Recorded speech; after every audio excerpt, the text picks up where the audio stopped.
Hi friends, ഇന്നത്തെ നമ്മുടെ video 10 minute കൊണ്ട് തന്നെ നമുക്ക് റെഡിയാക്കിയെടുക്കാൻ കഴിയുന്ന ഒരു ബീട്രൂട്ടിൻ്റെ റെസിപ്പിയാണ്. ഇനി നമുക്ക് റെസിപ്പി ഒന്ന് കണ്ടു നോക്കാം. ഇതിനു വേണ്ടി മീഡിയം സൈസിലുള്ള 2 ബീട്രൂട്ടാണ് ഞാൻ എടുക്കുന്നത്. ഇനി ഇത് നമുക്കൊന്ന് മുറിച്ചെടുക്കണം. ഇത് ഒരുപാട് ചെറിയ പീസുകളൊന്നും ആക്കിയെടുക്കേണ്ട ആവശ്യമില്ല. ഇനി നമുക്കിത് ഒട്ടും വെള്ളം ചേർക്കാതെ ഒന്ന് അരച്ചെടുക്കണം. ഇതിപ്പോൾ റെഡിയായി. ഇനി നമുക്കിതിലേക്ക് വേണ്ട ബാക്കി ഇൻഗ്രീഡിയൻസുകളൊന്ന് റെഡിയാക്കിയെടുക്കണം.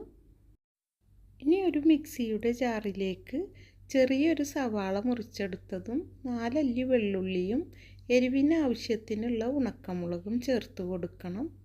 ഇനി നമുക്കിതൊന്ന് നന്നായി ചതച്ചെടുക്കണം. ഇനി ഒരു പാനിൽ 3 ടേബിൾ സ്പൂൺ വെളിച്ചെണ്ണ ചേർത്ത് അത് ചൂടായി വന്നതിലേക്ക് 1/2 സ്പൂൺ കടുക് ചേർത്തു. ഇപ്പോൾ കടുക് പൊട്ടിക്കഴിഞ്ഞു. ഇതിലേക്ക് ചില്ലി പേസ്റ്റും അല്പം കറിവേപ്പിലയും ചേർത്ത് ഇതിൽ നിന്ന് നല്ല സ്മെല്ല് വരുന്നത് വരെ വഴറ്റി കൊടുക്കണം.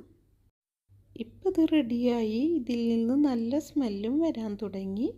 ഈ ടൈമിൽ ഇതിലേക്ക് നമ്മൾ എടുത്തു വെച്ച ബീട്രൂട്ട് ചേർത്ത് നന്നായി മിക്സ് ചെയ്തെടുക്കണം.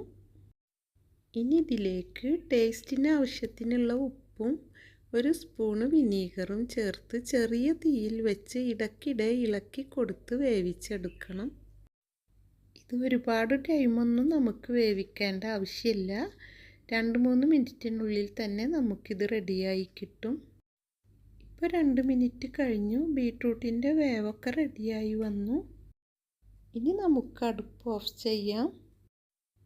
എരിവും നമ്മളിതിൽ ചേർത്ത വിനീഗറിൻ്റെ നേരിയ പുളിയും ബീട്രൂട്ടിൻ്റെ മധുരമൊക്കെ കൂടി ചേർന്നിട്ട് ഇതിനൊരു സ്പെഷ്യൽ ടേസ്റ്റാണ്.